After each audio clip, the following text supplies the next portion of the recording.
Nastaprayeshu vabhadreshu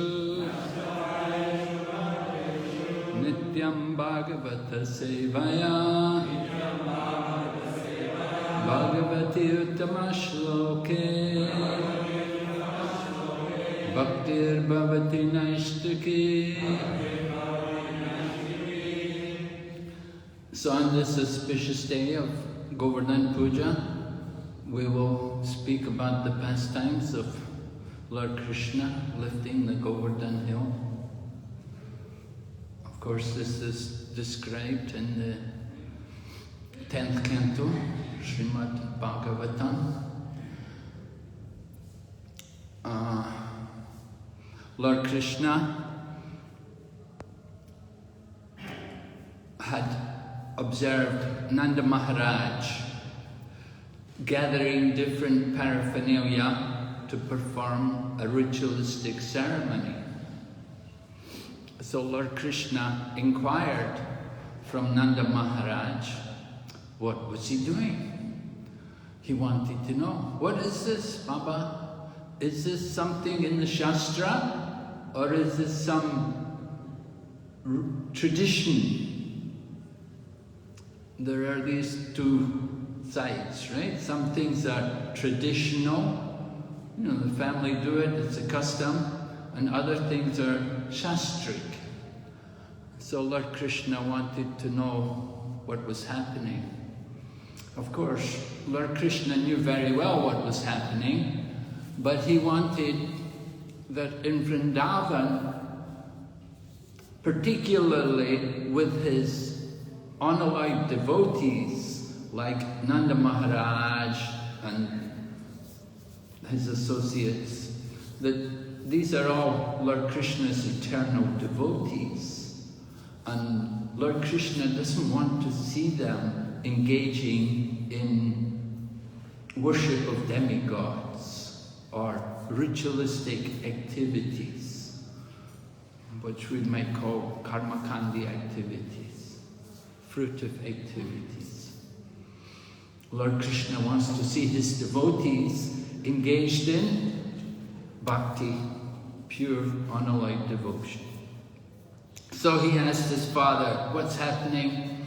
So Nanda Maharaj is thinking, initially he's thinking, you know, Krishna is just my son, he's only a small child, what can he understand? So he was reluctant to explain much to him. But Lord Krishna persevered, and he impressed his father in his genuine desire to understand. Lord Krishna told his father that if one does things without knowing what he's doing, then you don't get much benefit from it. You get some benefit, but not much. If you know what you're doing, then it will be much more beneficial. So Nanda Maharaj told Lord Krishna that this is our custom, that we have to do our Indra Yagya because we are Vaishyas and we depend on Lord Indra to provide rain, and with good rain there'll be good grass. I'm living over at the Mayapur Institute, and during the rainy season I could see everything grow very quickly. And they have workers come, they cut the grass, and a few weeks later it's all grown back again. It grows very fast in the rainy season. Now it doesn't grow. It's so dry now. But when it rains, it's growing. So Nanda Maharaj is telling Krishna that we worship Indra because he gives rain, and we need the grass because we have to feed the cows. Nanda Maharaj has a nice herd of cows, right? 900,000. We think that one man in Delhi, oh, he's very great, he's got 50,000 cows. We think very great. Nanda Maharaj had 9 lakh cows. Wonderful. So, you need a lot of grass to feed so many cows. And so, he said, we have to worship Lord Indra every year. We do this. However, Lord Krishna is not very happy to see the Brijbasi people engaging in this kind of activity. So Lord Krishna began to speak different philosophies.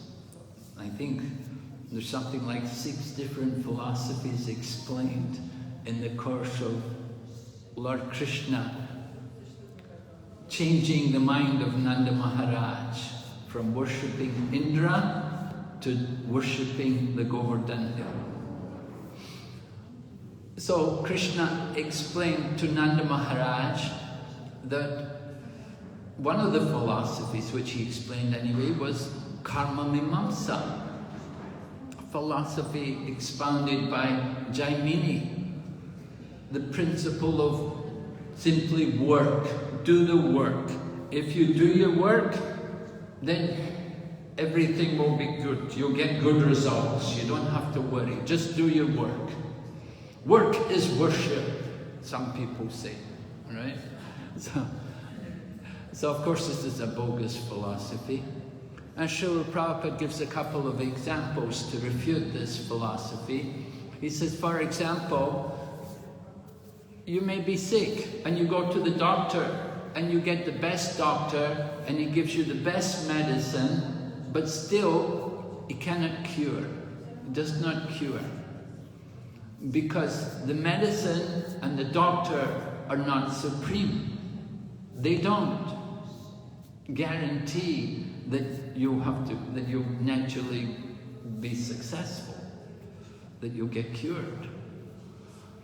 That's one example. The other example Prabhupada gives is a mother and father may take great care to raise their child, and they will do everything they can that they want their child to be very nice and very good, but still the child may be very bad, may be very fallen, sinful, may have very bad qualities. The mother and father tried everything. They did everything possibly could. A mother and father could do, they did it. But still the child may grow up to have bad qualities. So that shows that simply work in itself is not supreme. There's a higher force.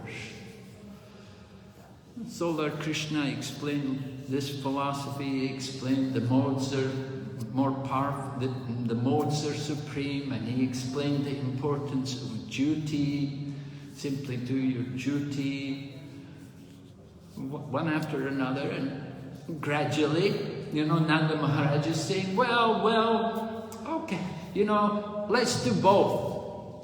Lord Krishna was saying, we are Vaishyas, we don't depend on Indra. Indra's rain falls on the sea. There's so much water in the sea. They don't do any worship of Indra, but still it rains on the sea. So you don't need to worship Indra to get rain. You just simply have to do your work. What we should do, Lord Krishna tells Nanda Maharaj, we should worship the cows and the brahmanas, who are the representatives of the Lord, and Govardhana hill. This hill, Govardhana hill, we should worship the Govardhana hill. So Nanda Maharaj said, well, we can do both. We'll do both. We'll worship Indra and we'll do the Govardhana Puja also. But Krishna, no, Father, that there's not enough time. We need to worship Govardhana hill only. You don't need to worship Indra. We'll need everything which you've prepared for Indra and more to worship Govardhana hill. So you cannot waste time in just simply this worship of Indra. Of course, Lord Krishna has many purposes in arranging for this wonderful Govardhana Lila. One of his purposes is to take away the pride of Indra, because Indra, as the king of heaven, had become very proud and arrogant. And he was thinking he had a right to this worship, even to the extent that the Brijbasi people, who were all Nitya Siddha devotees, who've come from the spiritual world to take part in Krishna's pastimes, he thought they should also be worshipping, Indra thought they should also be worshipping him. He did not understand, or he had forgotten the position of Lord Krishna, and he could not recognize the eternal associates of Lord Krishna. So Lord Krishna, he doesn't like to see his devotees become proud, and he arranges the situation to take away their pride. And so Lord Krishna was arranging that Brijbasi people will worship the Govardhan hill and offer everything to Govardhan. And Lord Krishna told exactly what he wanted offered. He wanted all different types of foodstuffs to be prepared. There should be fried foods, there should be cooked foods, there should be roasted, there should be boiled, there should be sweet, there should be sour, there should be salty preparations. All the milk products will have to be used. All the milk products will be used to make things like sweet rice and rabari and kheer and rasgullas and sandesh and gul. So many, you all know the names, right? So all of these things, they have to be prepared and offered to Govardhan. And they prepared big quantities. And then they arranged to offer everything to Govardhan. And Lord Krishna himself assumed the form of Govardhan. And Govardhan appeared and he began to accept all the offerings. And he was eating and eating. And they were having to bring more. Of course, the village is there. As you go around Govardhan, the village is there called Ani-or. Ani-or means bring more. Bring more. So they were bringing big buckets of rasgullas and buckets of samosas and big buckets of kachoris and paneer sabji and you know all the names, right? Dahi wada, right? Favorite in Mayapur. So all these things, they were bringing big quantities, and Govardhan was taking it all and enjoying. And they were, bring more, bring more. Then they were worried that, we've given everything, he's eaten everything, and he's still not satisfied. But then they remembered, we have to put tulsi. And as soon as they put some tulsi leaves there, then immediately, the belch sound, right? When you belch, that means satisfied. You've had enough. You don't need to take more. So Govardhan was satisfied. When Govardhan appeared though, very nice pastime, we see that Lord Krishna tells all the Brijbasi people, we have to respect Govardhan. We should bow down and offer our obeisances. So Lord Krishna is offering obeisances to himself because he has appeared as the personality of Govardhan, and at the same time he's appearing as the son of Nanda Maharaj, so he bows down. He shows the Brijbasi people how to respect Govardhan by offering their obeisances to Govardhan. And of course, the people of Govardhan, people of Vrindavan, are very happy because the personality of Govardhan has appeared to all of them. They said, we worshipped Indra for years. We've been worshipping Indra for years. He never came once. He never appeared once to accept our offerings.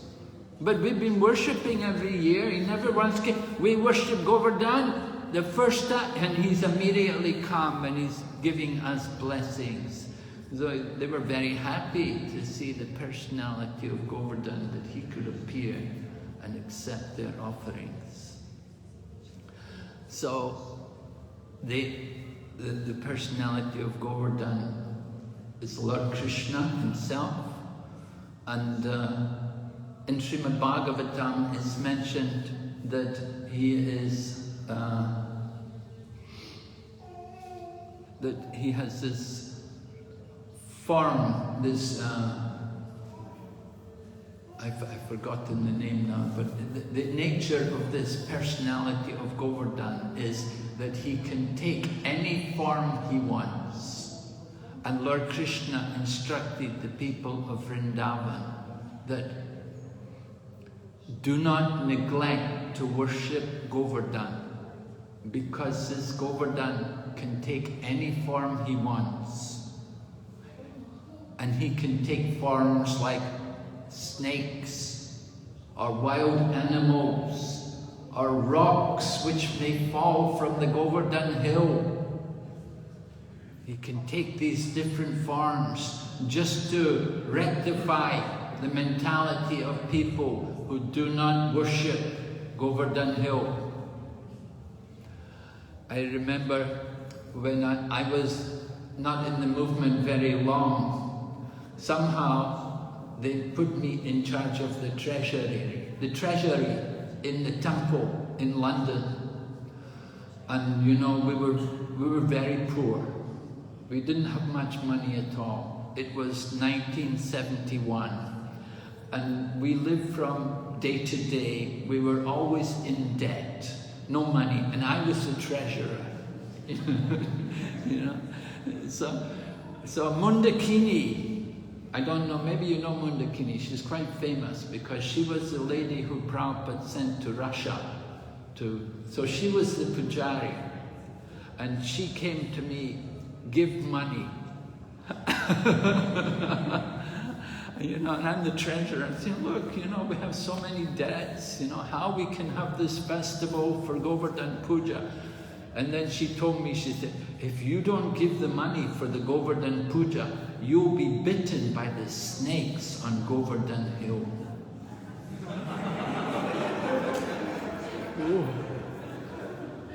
And she showed me, it's in the Krishna book, Prabhupada said, if you neglect the worship of Govardhana Hill, you can be bitten by the snakes on Govardhana Hill.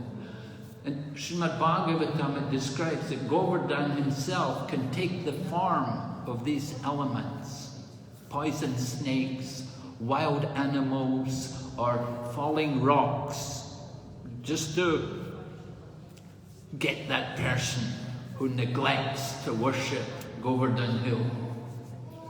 It's a very important festival.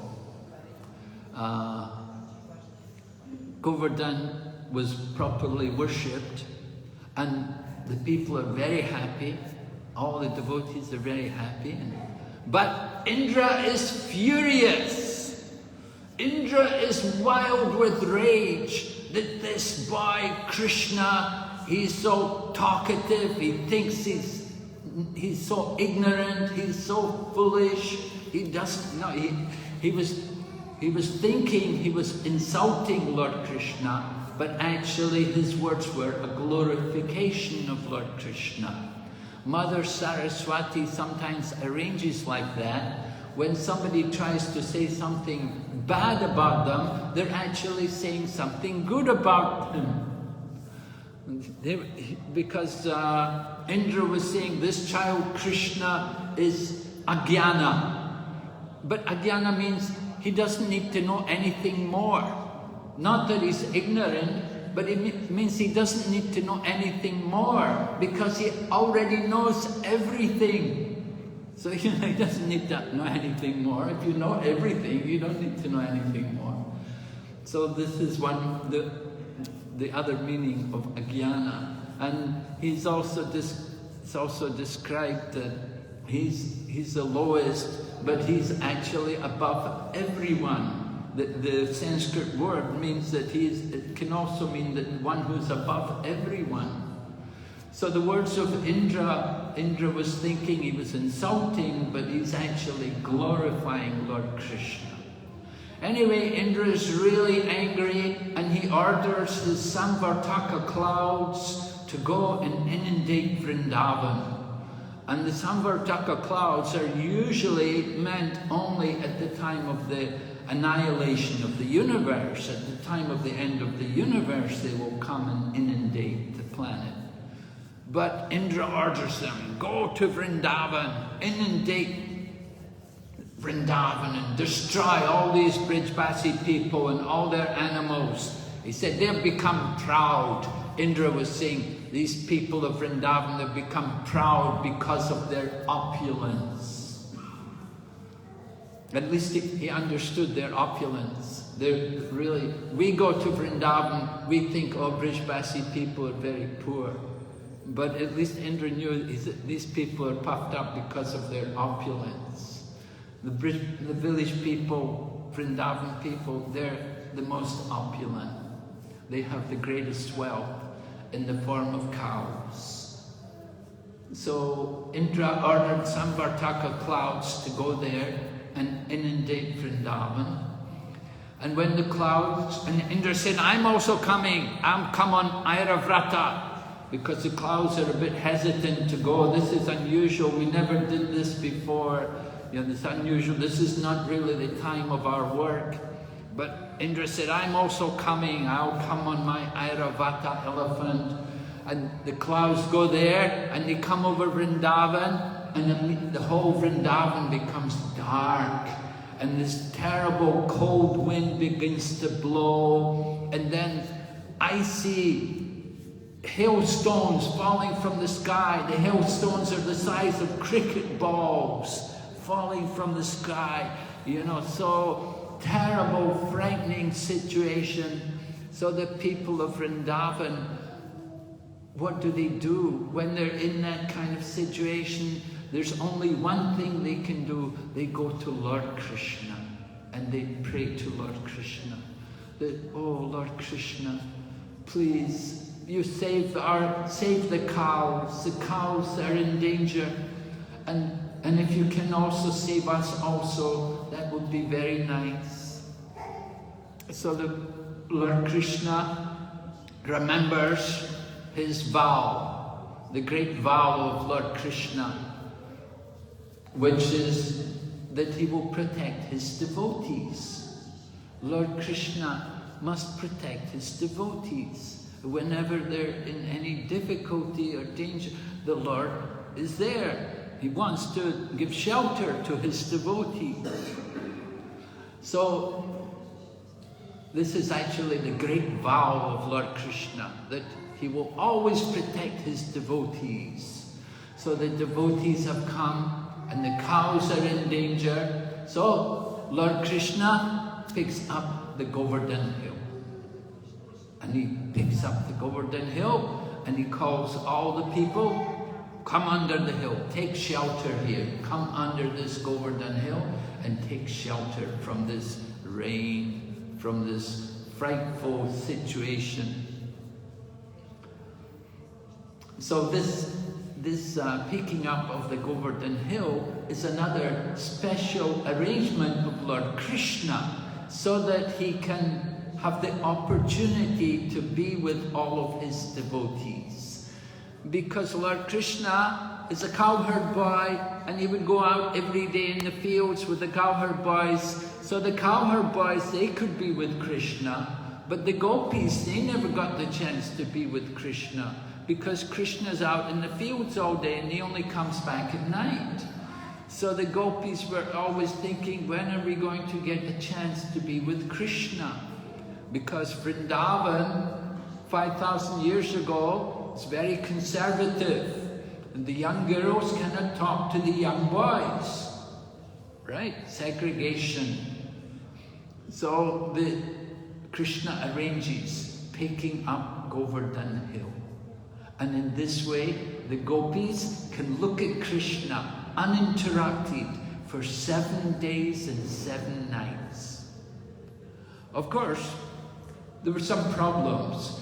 The gopis, they told Radharani, while Krishna was holding up the Govardhan hill, they said to Radharani, "You should not look so intently on Lord Krishna. You will make him nervous and he may drop the Govardhan hill."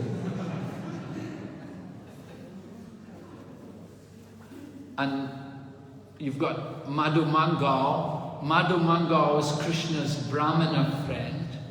So he sees Lord Krishna pick up Govardhan hill. So he says, "Oh, I have to help him. I will chant some mantras to give him strength so he can pick up, so he can hold the hill longer." So Madhu Mangal begins to chant mantras, thinking, by my mantras I'm giving him the strength to hold up the Govardhan hill. And Nanda Maharaj and all the other cowherd men, they have their sticks.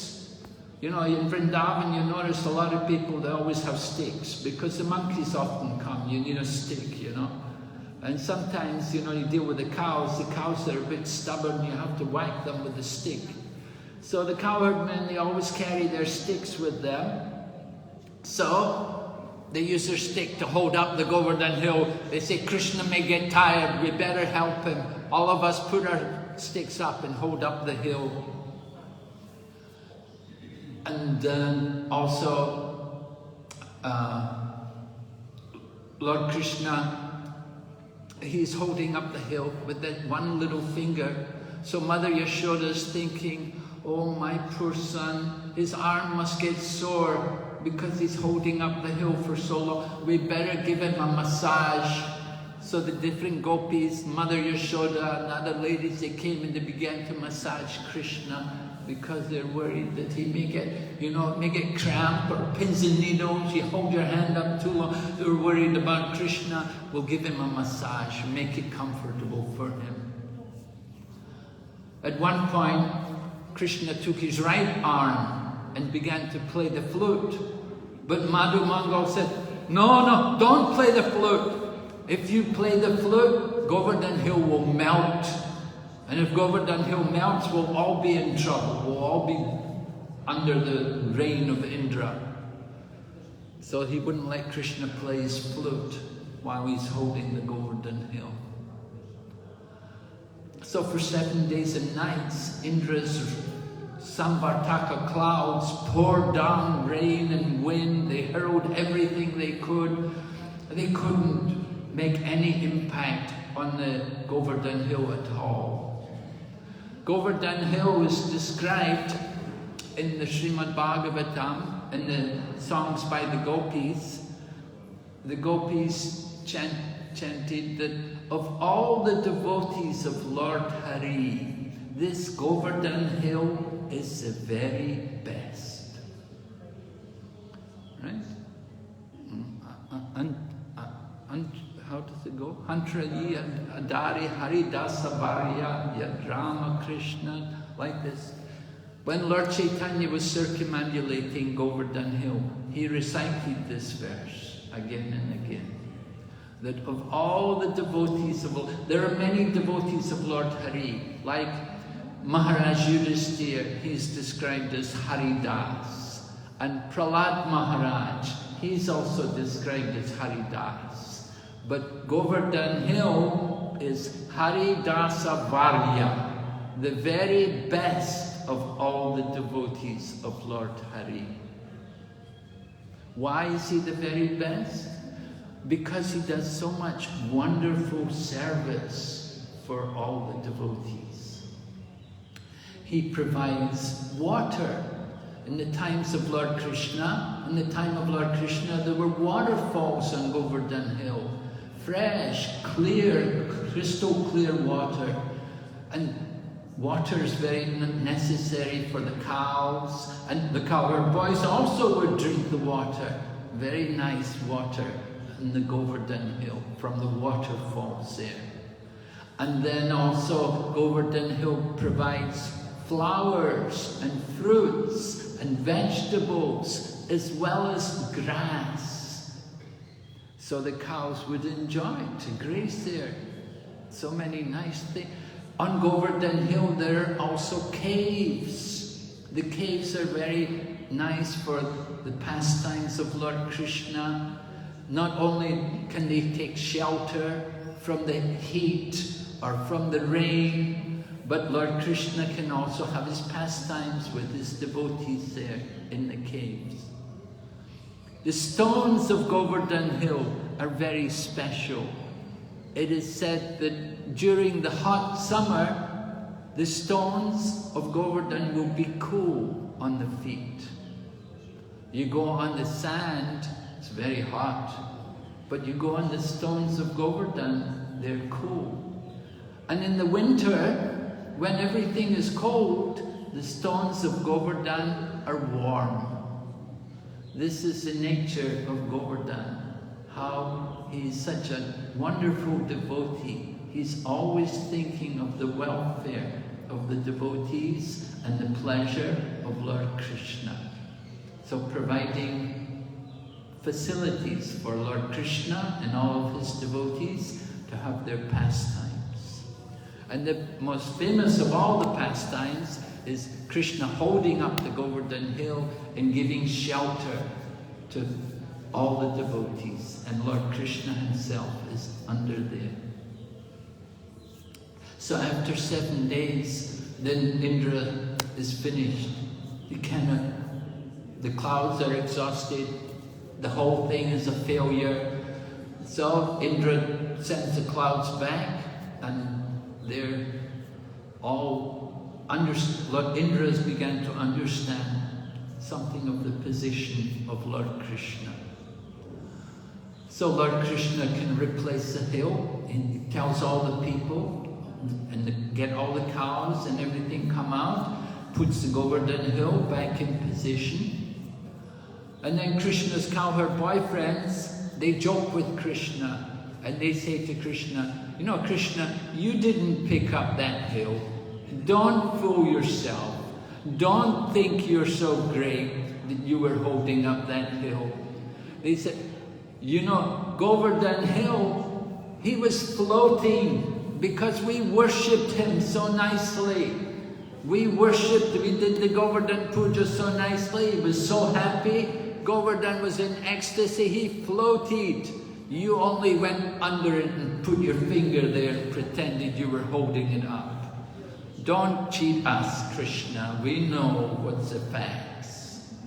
So this is the loving dealings between Krishna and the cowherd boys. They're enjoying this loving exchange. So Indra has been humbled. His pride has been reduced. He understands something of the position of the Supreme Lord Krishna. And he understands he's, done a great offense. So he thinks what to do. So he gets the instruction that if you take Surabhi, go with Surabhi. If you just go on your own, Krishna may just ignore you. It may have nothing to do with you. May not want to see you. But if you go with Surabhi, then Krishna may pay attention to you. So that one place is there, Govinda Kunj, is it? Around Govardhana, there's a place where Surabhi does the Abhishek of Lord Krishna. And, Govinda Kunj, yeah. Okay. So, Surabhi did the Abhishek of Lord Krishna, and Lord Indra also performed Abhishek of Lord Krishna, and Indra apologizes for his offenses. We were discussing earlier, whose offense was greater, Brahma or Indra? So we were discussing this with Janani Vas and Rajendra Nandana Prabhu when he was here. We were talking about because we were doing Brahma Vimohan Lila at that time in the Bhagavatam.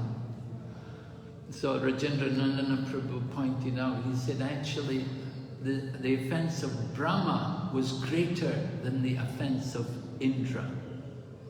I was surprised. I thought, well, look, come on, Indra's trying to kill everybody, He wants to wipe out everyone, wants to kill all the people of Vrindavan and all the cows. But he says, Rajendranandana Prabhu says, he said, well, Brahma's offense was greater because he took away the devotees from Lord Krishna.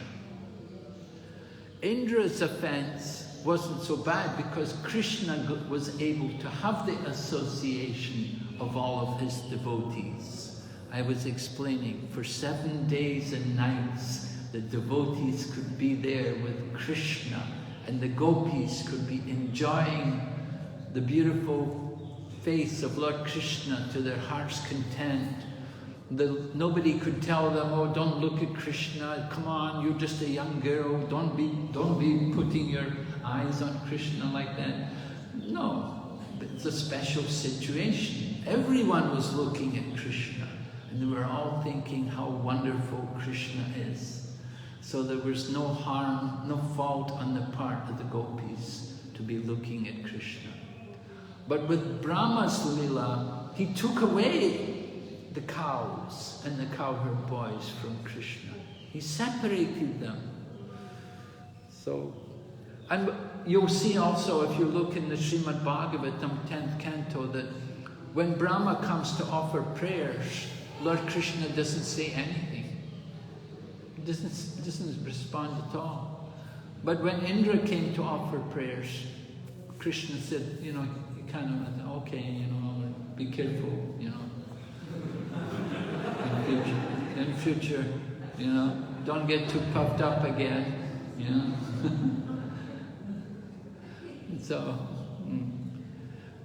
So the many purposes are served by this wonderful Leela that Lord Krishna is able to enjoy with all of his devotees, and as well as that, creates this wonderful festival for all of us every year, that we can have also the nice festival of Govardhana Puja every year. And it's one of the major attractions for the devotees. Everyone likes to take part in the Govardhana Puja. One reason, of course, there's no fasting on Govardhana Puja. It's a good reason. We can enjoy. And we have very nice, opulent prasadam. At least there should be. Okay, so any questions, comments? Prabhu?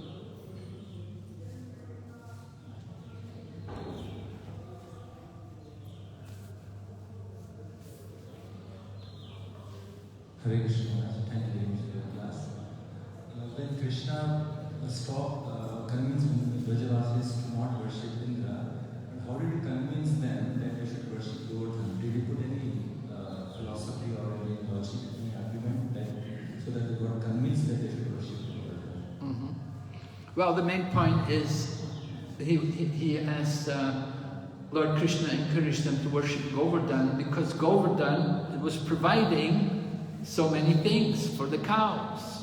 The water, I said the water, the grass, so many different vegetables and roots and herbs are growing there on the Govardhana hill, and they're very much appreciated by the cows as well. So the Govardhana hill was very much important for the cows, that they can graze there, and at the same time they can satisfy themselves eating the grasses and different herbs which grow there. So Lord Krishna told Nanda Maharaj, reminded Nanda Maharaj, that this Govardhana hill is performing very nice service for all of us, that we have many cows, all these cows to be maintained, and how could we ever do it without the Govardhana hill? Because she's giving so many nice facilities for our cows. So we should show our appreciation by worshipping the Govardhana hill.